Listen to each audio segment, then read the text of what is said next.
अस्सलाम वालेकुम डेयर। आज की इस वीडियो में हम 11th chemistry chapter 8 chemical equilibrium की एक्सरसाइज के एमसीक्यूज को सॉल्व करेंगे। तो चलते हैं आज के टॉपिक की तरफ।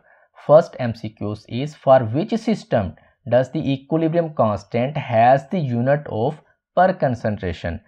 तो डेयर units of Kc और Kp are determined by delta Ng, moles of gaseous product minus moles of gaseous reactant।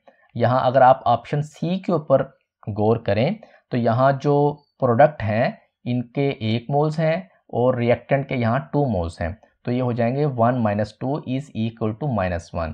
So the unit इसके कितने बन जाएंगे, पर कंसंट्रेशन बन जाएंगे। यही ऑप्शन करेक्ट है। Next is which of the following statement correctly describes the effect of temperature on equilibrium process। तो dear for an exothermic reaction delta H less than होती है 0 से, increasing temperature shifts equilibrium to the left which decrease the value of Kp। So the value of Kp falls with a rise in temperature। That option is correct। Next हमारे पास है एक reaction उसने दिया हुआ है कि SO3 है, ठीक है, तो ये कन्वर्ट हो रहा है किसके अंदर, SO2 के अंदर और O2 के अंदर, और ये दोबारा जो है मिलके क्या बना रहे हैं, SO3, यानी कि ये एक रिवर्सिबल रिएक्शन है। The conventional equilibrium constant expression Kc for the system as described by the above equation. आपने इसका इक्विलिब्रियम कांस्टेंट एक्सप्रेशन बताना है Kc। तो there Kc is defined as Kc is equal to product over reactant, ठीक है। Product को आप ऊपर रखते हैं, रिएक्टेंट को आप नीचे रखते हैं। तो प्रोडक्ट देखें यहाँ पे 2SO2 है प्लस O2 है और रिएक्टेंट यहाँ पे 2SO3 है। तो हमारे पास ये जो सेकंड ऑप्शन है ना, ये आपका सही ऑप्शन है, SO2 स्केयर। मतलब ये जो SO2 की कंसंट्रेशन है यहाँ पे इसके 2 मोल्स हैं, ठीक है, ये स्टोइकियोमेट्रिक कोएफिशिएंट बन जाएंगे। और इसी तरह SO3 के भी यहाँ पे 2 मोल्स हैं, ये भी आपके क्या बन जाएंगे, कोएफिशिएंट बन जाएंगे इसके। Next is a saturated solution represent a dynamic equilibrium.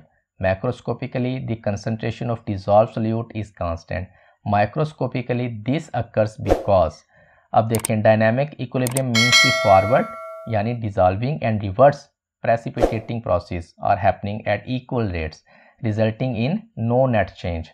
तो ये जो C ऑप्शन है, solute particles are dissolving and precipitate at the same rate, ये ऑप्शन जो है ये करेक्ट है।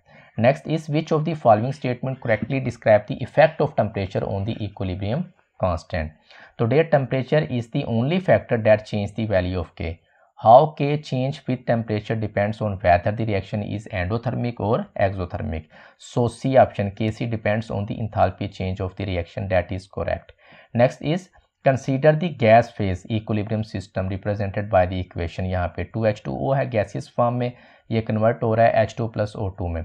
गिवन कहते हैं that forward reaction is endothermic, which of the following changes will decrease the equilibrium amount of H2O।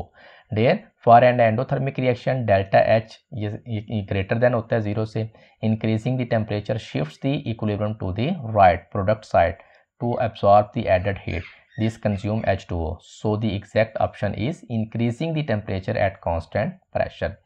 Next is Kp की value उसने दी हुई है 0.040 at 450 degree centigrade for a given reaction. Evaluate कहता है जी Kp की वैल्यू आप इवेल्युएट करें। PCl5 है, PCl3 और Cl2 बना रहा है, ये एक रिवर्सिबल रिएक्शन है। तो डेर यहाँ पे मैंने इसको कैलकुलेट किया हुआ, Kp is equal to Kc into RT raise to the power delta n। तो यहाँ आप इसको कैलकुलेट कर लें, Kp की वैल्यू अप्रोक्सीमेटली 2.4 के नज़दीक है। That is correct option. Next is in which of the following gaseous equilibria pressure has no effect on the equilibrium position।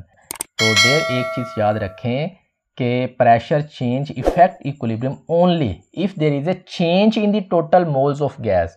अगर total moles of gas में फ़र्क आए तब जो है equilibrium को इफ़ेक्ट करता है pressure। तो यहाँ अगर आप C ऑप्शन देखें तो यहाँ कोई चेंज नहीं आ रहा, यानी यहाँ पे 1 मोल CO का है, 1 मोल ही वाटर का है गैसियस फॉर्म में, तो ये मिलके 1 मोल कार्बन डाइऑक्साइड बना रहे हैं और 1 मोल ही यहाँ पे ये हाइड्रोजन का मॉलिक्यूल बना रहे हैं गैसियस फॉर्म में। तो नेट जो है यहाँ पे चेंज कितनी है, 0 है, कोई यहाँ पे नेट चेंज नहीं है। तो ये वाला ऑप्शन जो है ना ये करेक्ट है। अगर बाकियों के ऊपर आप नोट करें तो वहाँ पे नेट चेंज हो रही है। So C option is correct. Next is consider the equilibrium 2H2 + O2 ये मिलके क्या बनाते हैं 2H2O। If the concentration of H2O gases form is कहता है increase, concentration of H2 and O2 will increase decrease remain the same change irregularity. देखें there according to Le-Chatelier principle, adding a product shifts the equilibrium to the left, consuming H2O and producing more H2 and O2, so the exact answer is increased. Next is, for a specific reaction, the value of the equilibrium constant Kc always remain the same at different reaction condition increase if the concentration of one of the product is increased, change with change in the temperature, or increase if concentration of one of the reactant is increased. So there temperature is the only factor that can change the numerical value of the equilibrium constant K. So for a specific reaction the value of the equilibrium constant K changes with the change in the temperature. तो dare ये थे हमारे पास chapter 8 chemical equilibrium की exercise के MCQs। Next video में इंशाल्लाह हम इसके शॉर्ट क्वेश्चन करेंगे। अगर इसके मुतालिक कोई कन्फ्यूजन है तो आप कमेंट करके पूछ सकते हैं। नेक्स्ट वीडियो देखने के लिए प्लीज़ चैनल को सब्सक्राइब कर दें और साथ बेल आइकन को भी क्लिक कर दें ताकि बरवकत आपको उस वीडियो का नोटिफिकेशन मिल सके। मिलते हैं इंशाल्लाह नेक्स्ट वीडियो में, तब तक के लिए अल्लाह हाफिज़।